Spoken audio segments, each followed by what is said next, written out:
Today on the show, I've got Mikael Journo. He's the Chief Marketing Officer and actual COO at Lingokids. Lingokids is the #1 interactive app for kids aged 2 to 8 with more than 165 million downloads worldwide. Mikael holds over 2 decades of experience across a number of different companies. He has done CRM marketing, player community, customer care ops, and social media, among many others.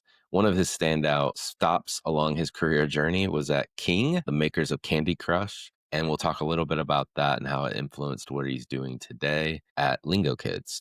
Today on the show, we talk about marketing to parents, the duality of marketing, both performance and emotion, and harnessing emotion, specifically parental guilt, in his new brand film for Lingokids. That and much more with Mikael Journo.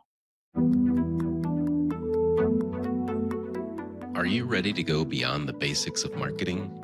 I'm Alan Hart, and this is Marketing Beyond, where I chat with the world's leading chief marketing officers and business innovators to share ideas that spark change and inspire you to challenge the status quo. Join us as we explore the future of marketing and its endless potential.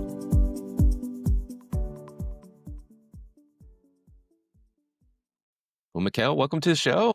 Thanks for having me. Yeah, I'm excited to have this conversation. I will say I have never in my life met a shark wrestler before. And how in the world did you end up wrestling a shark? Thanks for asking. That's quite of a funny story, actually.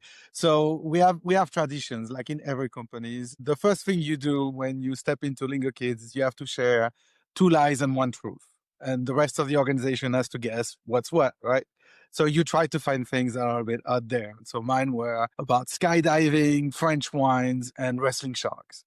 So obviously few people guessed it, but I actually did wrestle a shark one time on a beach in Mexico. And that was quite original. It was a sand shark, pretty safe, but still makes for a funny story. And the reaction from the crew at Lego Kids was quite amazing. And people was just joking around and talking about that shark going back to his pals and saying, hey, today I wrestled the CMO. So that should be maybe your next guess is the CMO wrestling shark. That should make for a funny and interesting episodes. Yeah, I can only imagine what the shark would have to say about wrestling the CMO. Yes. All right, so from shark wrestling to you're currently the chief marketing officer at Lingokids. Like, where'd you get your start in your career, and kind of what were some of the major stops along the way? Yeah, so I started in the US actually. So I'm French, which my accent will probably I've introduced before I have a chance to do so. I studied in France engineering. I went to the US, I did a master's there, and then started my career in the US in the late 90s. And so I really, everything started for me at the like in the middle of the first dot-com bubble, basically, late 90s to early 2000. I was working for Sapient, had nothing to do with marketing. I was helping businesses get online, so traditional businesses and fresh startup basically build their website and all of their functionalities. And it was very interesting already because, and that will follow me, the teams were very multidisciplinary. This is when system integrators acquired like Creative Studio. And so Sapient, company I was working for, I just acquired a company called Studio Archetype. And so to bring those projects to bear, we were mixing creative people and creating the visual identity and the brand of some of those companies mixed with all the tech that was behind. That took me into the early 2000s. I then decided to go back to France. I wanted to be a bit closer to my family for a few years. I went to Paris 2002 and I jumped into consulting.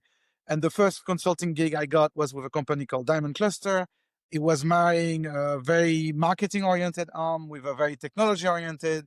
I was supposed to go into the technology side of my background and I ended up in the marketing side. And that's my first foray into marketing. Very quantitative marketing, very interesting projects, very early stage, I would say, versus what's now more common. We were doing things around customer value management. So applying the medical field approach to testing to marketing, right? And so you need large user base. We're working with telco operators all over Europe and helping them optimize their marketing through quantitative data, measurement, A/B testing, modeling behaviors, responses, stimuli. And that was my first foray into marketing. I then spent 5 years in strategy consulting at Boston Consulting Group, which was probably the thing that was furthest away from marketing that I did. Probably I helped two banks merge in Italy. I did some IT organization in Kuala Lumpur. I helped the French government with the strategy for tourism for the country. So it's like pretty broad part. And it was all super interesting, super educational. I learned a lot. Mm. But I really wanted to go back to like building things like I had done at Sapient earlier, and really be involved in building businesses and helping develop businesses. I went to Vistaprint in Barcelona. That's when I moved to Spain. There, I took charge of strategy and analytics for the European business. On the strategy side, we did some M&A, and so obviously a lot of consumer insight to figure out who to go after, why, the synergies. And then on an analytics side, it was all of the marketing analytics, all of the channels, as well as web and product analytics. So all of the quantitative part again of the marketing.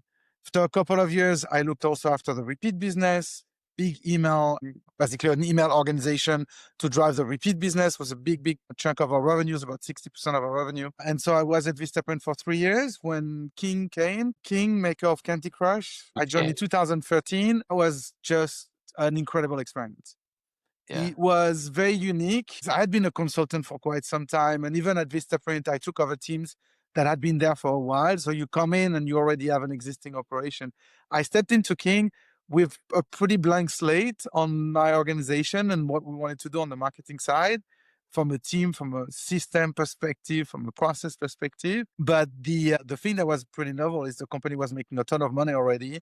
And we had the third biggest user base in the world, 500 million users on base. And so you get to do things at hyperscale, but with no legacy behind you. So from the ground, extremely exciting experience. Spent 6 years over there. I worked on things like CRM, live ops, cross promotion, social media, game launches, product launches, a marketing strategy. It was very interesting.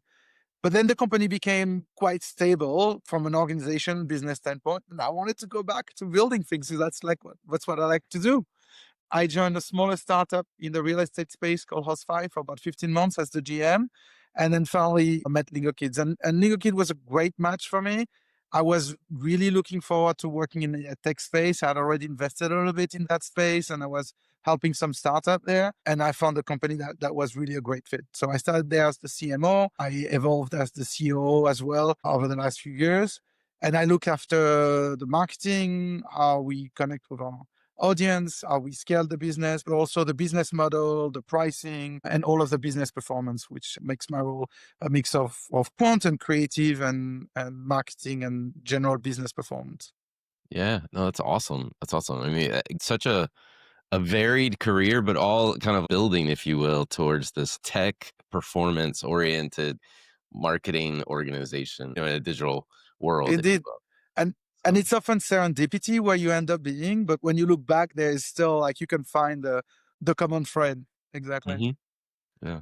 Well, tell us a little bit more about the scope of Lingokids. How do I think about the company, the what you guys do, the size, scope, et cetera? So Lingokids, it's an amazing company. I've been there for the last 4 years. Absolutely love it. It starts with the mission. We want to help parents raise amazing children, right? At the core, that's what it is about. And it's really true. It's like those startup stories, with the founder. It started with Chris, our founder, wanting to help his niece learn English, not finding any product, building a few games, and then putting them online. And that was 10 years ago. And now we have 1 million kids in the app every weekend, sorry.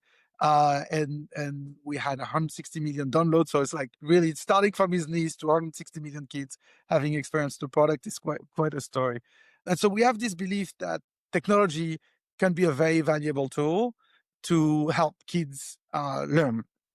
Mm, And we also believe strongly that for kids of that age, 2 to 8, learning through play is the way. And so mm, our purpose is to create the product that we wish we would have had I have 2 kids, they're 10 and 12. I wish I had Lingokids when they were in the age group. And really to create this safe place that parents can feel good about, but that kids, first and foremost, really love and enjoy, right? mm, So that's really the background of what we're trying to do. We have a product that's Kid Safe certified. It's ad free. It helps kids develop and learn in a very broad range of topics, from math to literacy to emotional skills like empathy, to practical skills like washing their hands and brushing their teeth, and learning about space. We have some content with NASA on that. We have content about dinosaur that we built with the BBC. We have like really a wide array of content. And at Mm, the core is really marrying those two things, creating a product that kids love and really engage with and really want to be in. Because at the core, I mean, that's what we want to do, a product that kids really enjoy.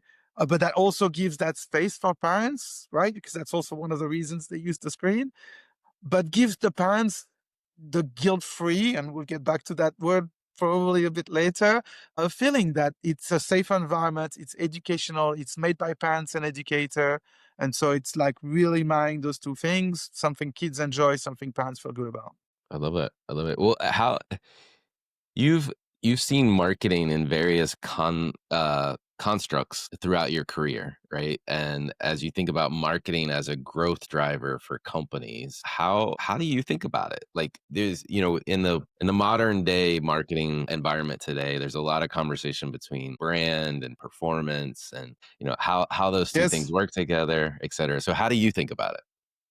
it's a great question. I think it's a great question because there's no easy answer to it. Hmm. Marketing is a great contributor to the business in many different ways. I mean, a great company starts with a great product. If you don't have the product, there's nothing to do, right? You need to get a product that really fits the audience. But then marketing can act as a fantastic amplifier. And it works on different levels and time horizon. And that's why there's no simple answers.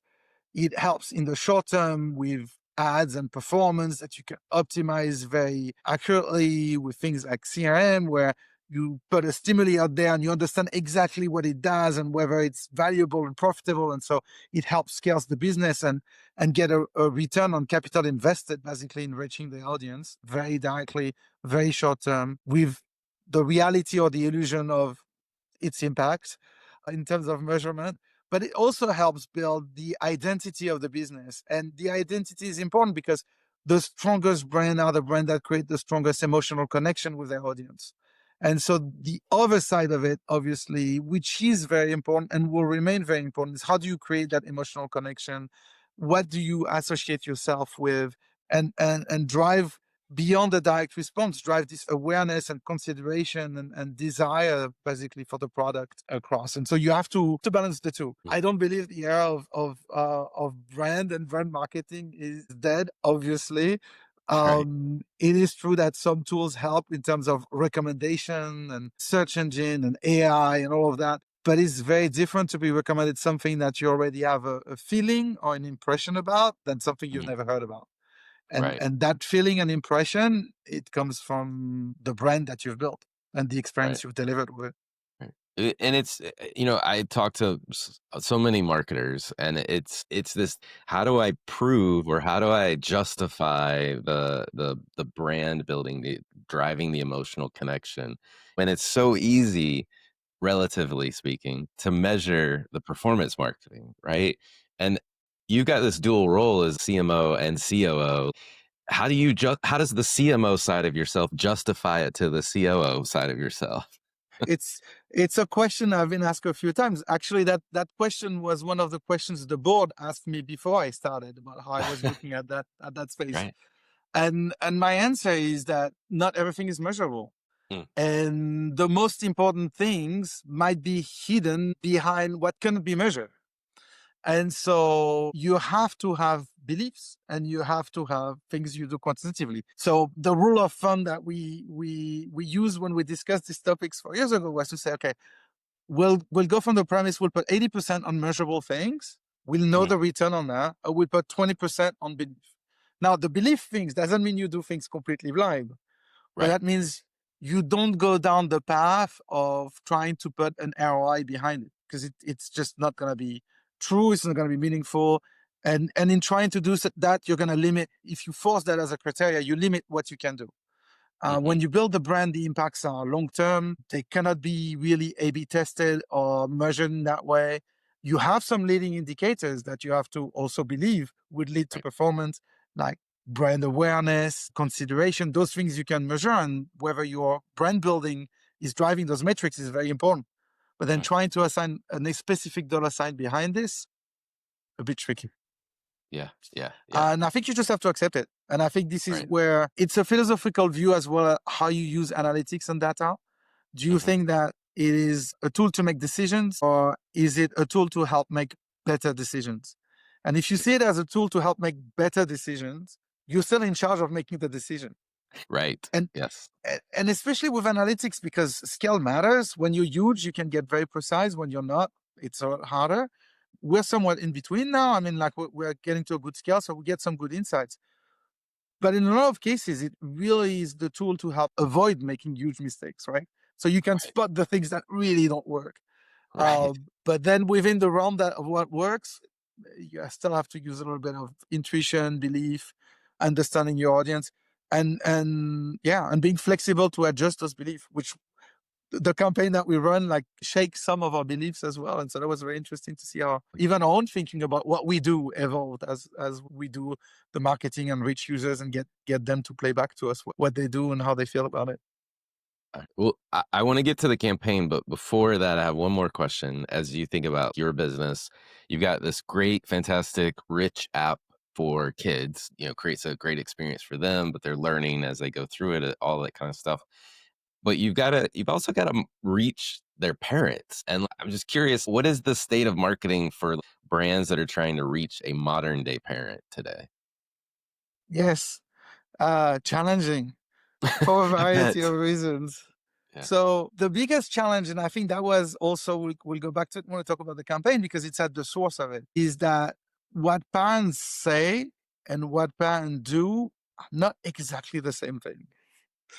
And the aspiration we have for what we say we would want to provide our kids with and what we actually end up doing are not exactly aligned.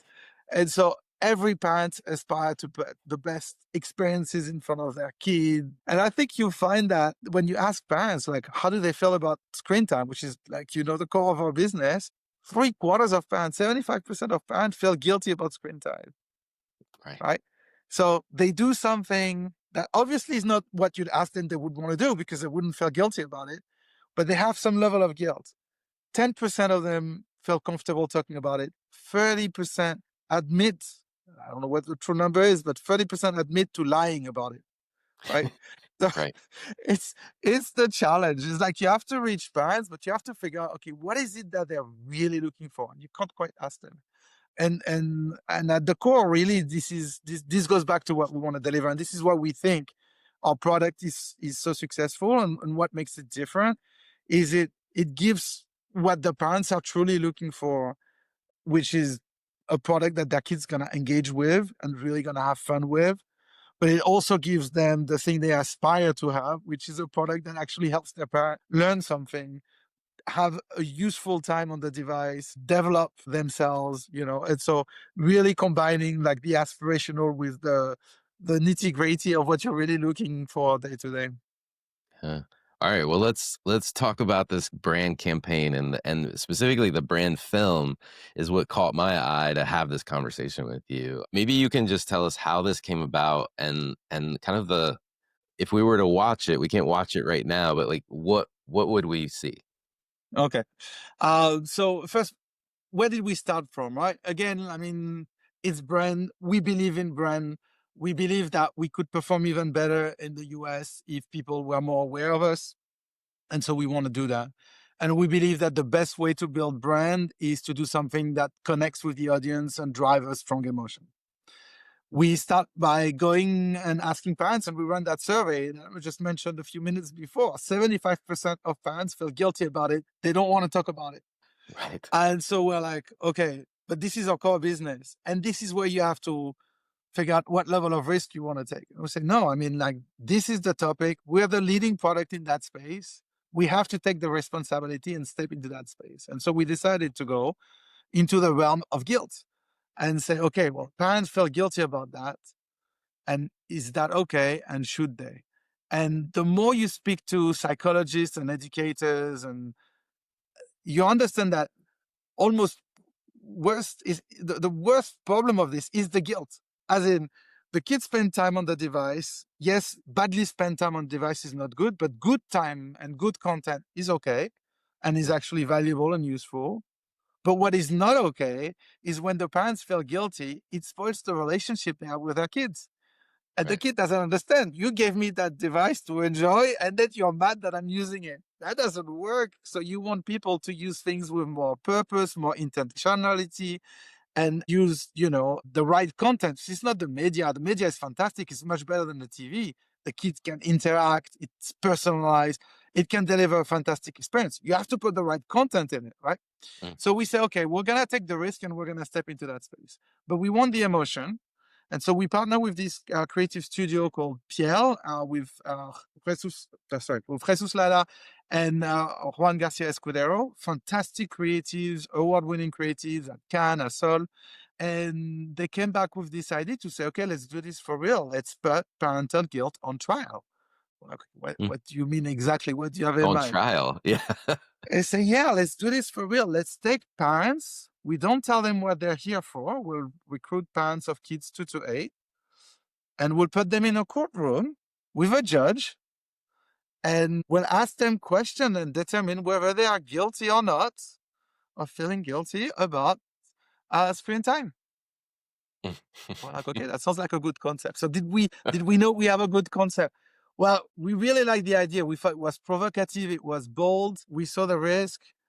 But every time we talked about it, and like we did a pitch, we presented to the whole company. I got emotional presenting the pitch. The creative that actually built it was like, you could see the tears in his eyes. He was explaining how the thing would happen. And half of the company was in tears about the end of the presentation. We have some things that are going to be very emotional if we can land it, right? Right. But you don't know. You have one day to shoot. So we went to LA. We found a great set for a courtroom, a great director. So the visual as well, we wanted it to be like really, really sharp and different. So you'd notice and you'd want to watch the whole thing. And we have these 11 parents that we've recruited. They think they're coming in to shoot like an ad or something. They're not very clear. We asked them to come with their kids. So they come in on set. We separate them from the kids. They're in this back waiting room. Right. And then one by one, we take one family, a couple, and they get into it's a set, right? So it's in a warehouse. It's a big wooden box. You have no idea what's inside. They open the door and they find themselves in this real life courtroom. Courtroom. Yeah. And there's this judge at the front of them saying, yeah, yeah, come in. And you see them walking in. It's like, where am I? Where is this for? We have 30 extras in the bench, as like the crowd to watch. It's like, it feels too real. And they're like, okay, there's a few cameras, but still, like, I have no idea what they're here for. And that's actually the first question of the judge. Do you know what you're here for? No idea. And so she says, okay, well, and she talks about a screen time and how parents feel guilty about it and that we want to explore the topic. And she gets them to talk. And then you get these raw reactions and emotions Mm. from the parents, and the truth comes out about what they use the screen time for and why they feel guilty about it. You get parents to say, yeah, I do it, but I felt like a bad parent. It's like, we're all crumbling there. And I'm backstage, looking at the screens, and we're like we're crying in the back. We're like, this is too much. And then we're like, okay. So we asked him, so how do you feel? Do you feel guilty or not guilty? And like in the survey, parents say, yeah, I actually feel guilty. So now you've got these parents emotionally charged, saying they're feeling guilty, they're feeling bad in how they do as parents. You say, okay, good, but it wouldn't be a real trial if we don't hear from the defense. And so now we ask the kids to come in the witness box to talk about their experience. And the first question, so you've got the parents right there, or just ask, okay, what do you feel about this? Well, I'm not so sure I'm a good parent. Let's ask the kids. And then you ask the kids, how do you feel about your parents? They're the best. They're amazing. And so you've got all these emotions flowing and all that. And the truth is, like most parents, the parents out there, they're doing the right things. They control the Right. content that their kids watch. They pay attention to how much time their kids spend on the device. They're doing the right things and really using the devices and the content in a healthy, productive way. And yet they can't help themselves feel guilty about it, right? Right. And that's the whole connection to the end and to say, okay, listen, like parents feel guilty about too many things. And we at Lingokids, we want screen time to not be one of them. That's why we build this app that you can use, like feeling safe, that your kid's gonna enjoy and that you can feel good about. I So mean, that's yeah. the film in a nutshell. I l I mean, it is to your point, like, the passion that you're talking about, like, the emotion that I felt watching the film, I went through the exact same roller coaster. It's like, you see these parents and they're saying to this judge figure, "Yeah, I'm guilty. I'm guilty. I'm a horrible parent." And then you see the kids and this surge of positivity emotion come, and because they're just like, "My mom is the greatest," or "My dad is awesome. They're the best parents I could ever wish to hope for." You're just like, but the social experiment of this, I mean, it worked like really well. But to your point around this guilt is such a really tricky emotion to play up. Like, how did you have any like, "Ugh, I don't know if we can get this pulled off right," before you went to go do the shoot? Many and few. So we knew we loved the concept from the get go. We connected with Yeah, it. We're all parents here, and like yeah. we could just feel Oh, that yeah, this yeah, is gonna connect.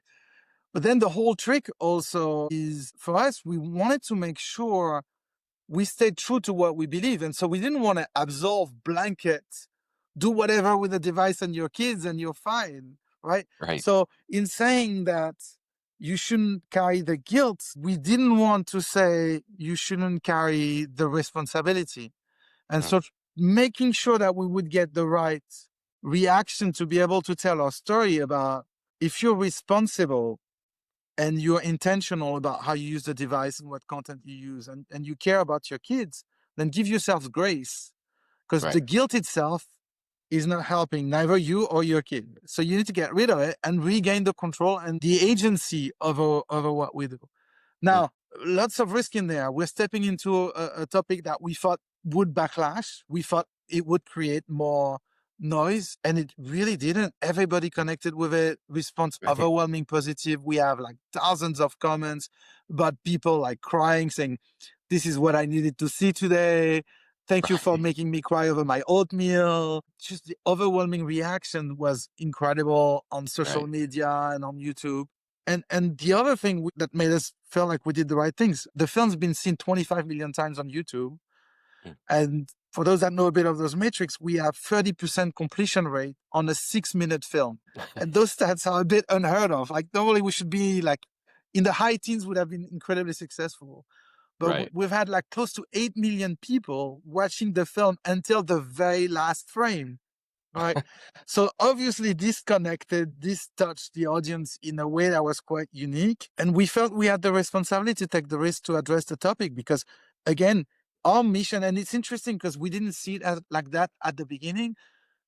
Like our mission is to help parents raise amazing children. We built this campaign to get known, but in the end, we think that, yeah, the campaign is another tool for parents to raise amazing kids. Like if they can let go of their guilt, and give themselves grace, act with intentionality, and really pay attention to what content they use. The device is fantastic, and the experience is fantastic for kids. Kids are progressing faster, and we know that. We did study with right. university that proved that kids learn faster with Lingokids than without, right? So we have no qualms stepping into that space because we're very confident about what we do. It's proven, it's awarded, it's got all those things. And so we're like, okay, now we can, through the campaign and the messaging as well, contribute to helping parents raise amazing kids and have a great experience at home.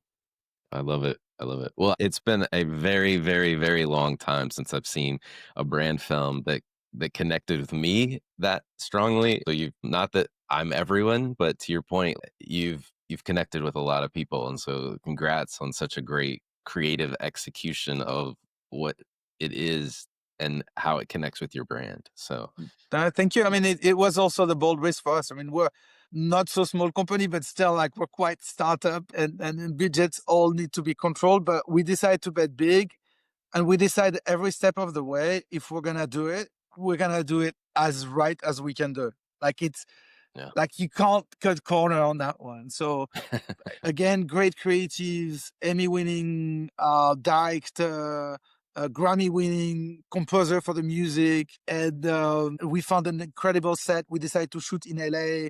and to really connect with our true audience, not do Right. expats in Madrid, for example, for the shoot, Right. which would have been a lot more affordable.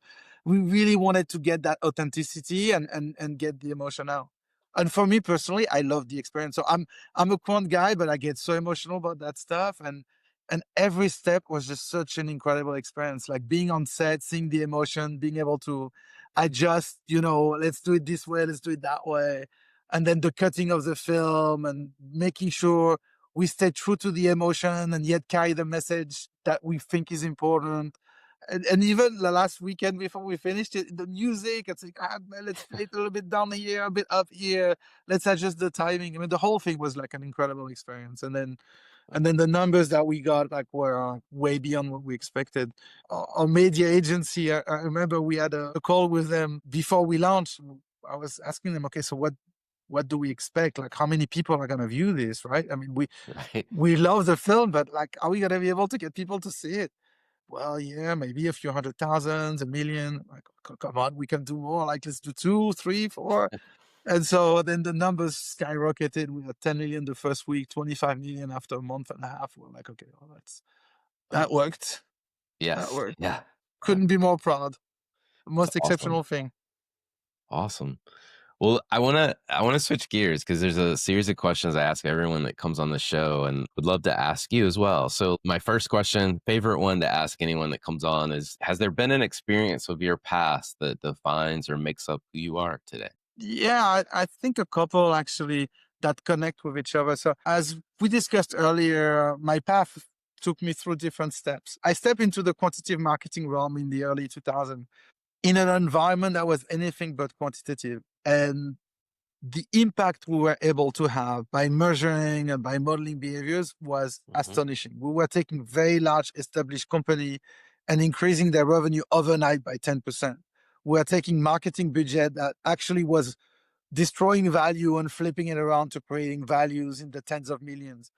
And so I left that experience thinking, I mean, it's all about quant. There's nothing else to marketing. The color of the box, the name of the product, who cares? It's all about the numbers, right? Right. And then a few steps later in my career, I step into this company that is extremely quant. The whole business is hyper quantitative. Everything gets A/B tested. Every channel is measured. And yet we've hit a wall because through understanding so much about behaviors and measurement, lost complete context and contact with our audience. We don't know how they Mm. feel. We don't know what they want. We don't know, like, we completely lost the other side of marketing. And we have a brand that is extremely, or a business that is extremely performing with a brand that is not extremely performing. And this is where, for me, and that's really shaped this belief that there is enormous power in data and measurement in quant. There is enormous risk because it hides a lot of things that are Mm. extremely important, extremely valuable in the mid to long term. There's a lot of things that data can't really touch with that same level of precision.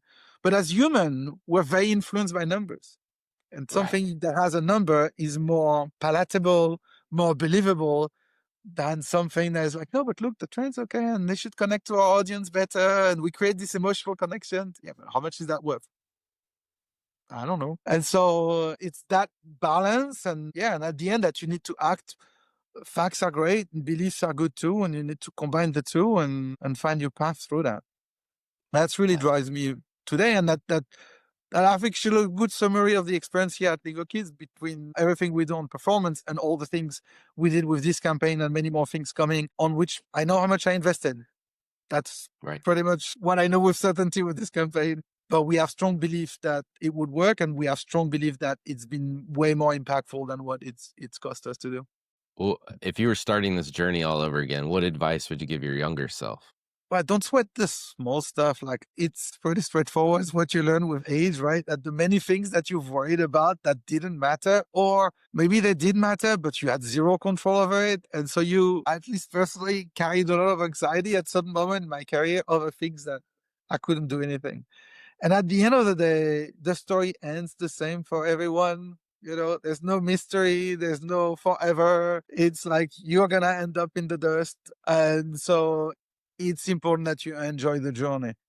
And Mm. there are moments in my career I wish I would have spent more time enjoying versus being anxious about, probably. And so that's probably what I tell myself and what I try to tell my kids actually. Well, I'm always interested in people that come on the show. What are you trying to learn more about, or maybe you think marketers need to be learning more about right now? I mean, the obvious one, I'm sure you've gotten that answer a few times. Obviously, AI is a game changer in marketing and in many different aspects from a productivity standpoint, what you can deliver, what you can produce.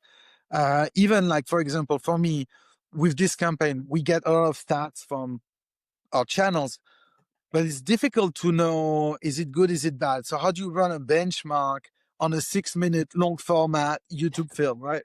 Right.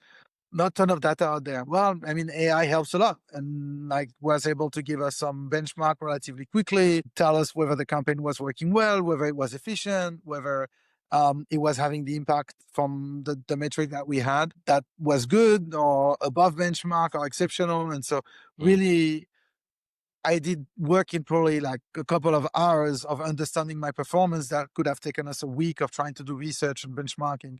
And it's just one example, but creating copies and imagery, and there's a ton of things that you can do today with AI. And I think that that's a fundamental game changer in how you produce. Doesn't tell you what you should produce though, and so that still leaves a lot of space for human intervention. Ah, awesome.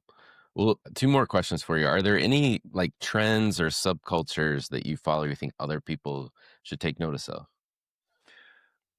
I'm very much into the health space right now for a Yeah. variety of reasons. I look at there's a great book from Peter Attia called Outlive that triggered a series of thinking and going into understanding also like new drugs coming out like GLP-1s and how your Mhm. metabolism and nutrition work. The thing that hit me the more I dive into the topic is how we have this illusion that we are in control of our own decision. We have this strong belief that, yeah, we make our own decision. I'm an actor and I decide what I do. Right. We kind of understand that some things affect our mood. I didn't sleep well. I'm a bit more tired. I might be grumpy. But the reality when you dive into this, and these drugs are a very good example of that, um, your biochemistry actually influence your brain in the decision it makes Mm. and in ways that you can't overcome, or at least statistically, when we look, people are actually unable to overcome, and that the Mm. chemistry of what you ingest and the food that you take in and actually affects how you make decisions. And so I think that is fascinating, obviously for a variety of reasons, quite important, some maybe more important marketing, but it's also important for marketing because it's a good reminder that people don't make decisions purely from a rational perspective, but they don't beyond even like thinking about rational, they don't even always realize they're making the decisions or why they're making the decisions. And again, taking us back to where we started, this is where emotions are so powerful, right? And they Right. drive reactions and they drive action and decisions that operate at a different level than your conscious, like rational. Okay, I've got this choice. I'm gonna make this because A, Y, Z. No, it's not. It's not how the human brain works. We're not computers. However much we tend to believe that we are, and we believe we have control over ourselves. I love that sentiment, and I hadn't really thought about it before. I need to spend more time studying the wellness and the GLP-1s and things like that. I've heard this come up a few times, this notion of to your point, our bodies are influencing us more than maybe we realize, and our self-control is not really control in the truest sense, to your point. Exactly. And with those drugs, exactly that, because like everybody understands, okay, they make you less hungry. That's Right. I can understand the biological effect.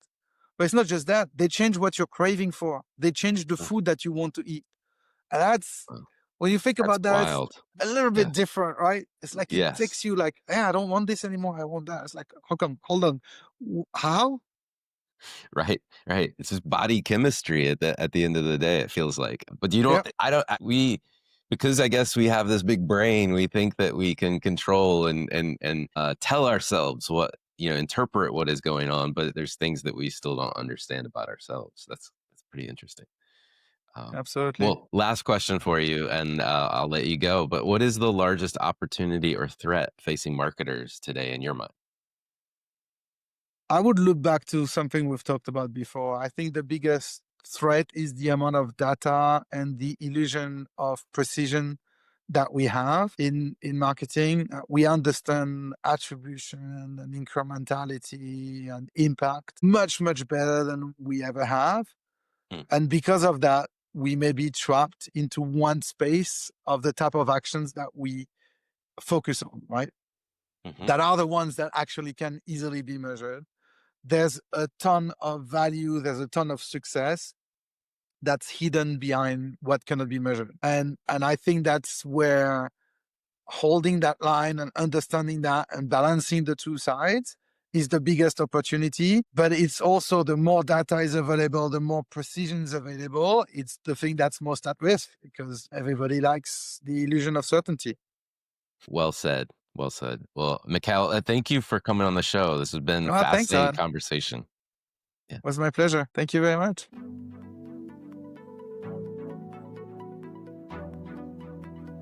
Hi, it's Alan again. Marketing Beyond is a Deloitte digital podcast. It's created and hosted by me, Alan Hart, and produced by Sam Robertson. We have even more cutting-edge marketing insights headed your way.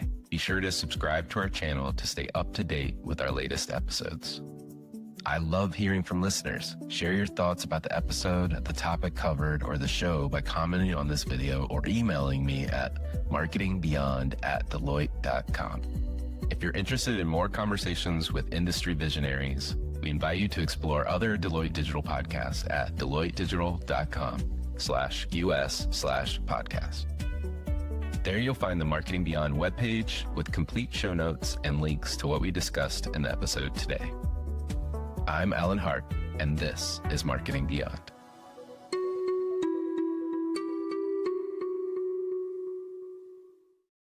The views, thoughts, and opinions expressed are the speaker's own and do not represent the views, thoughts, and opinions of Deloitte. The material and information presented here is for general information purposes only and does not imply endorsement or opposition to any specific company, product, or service.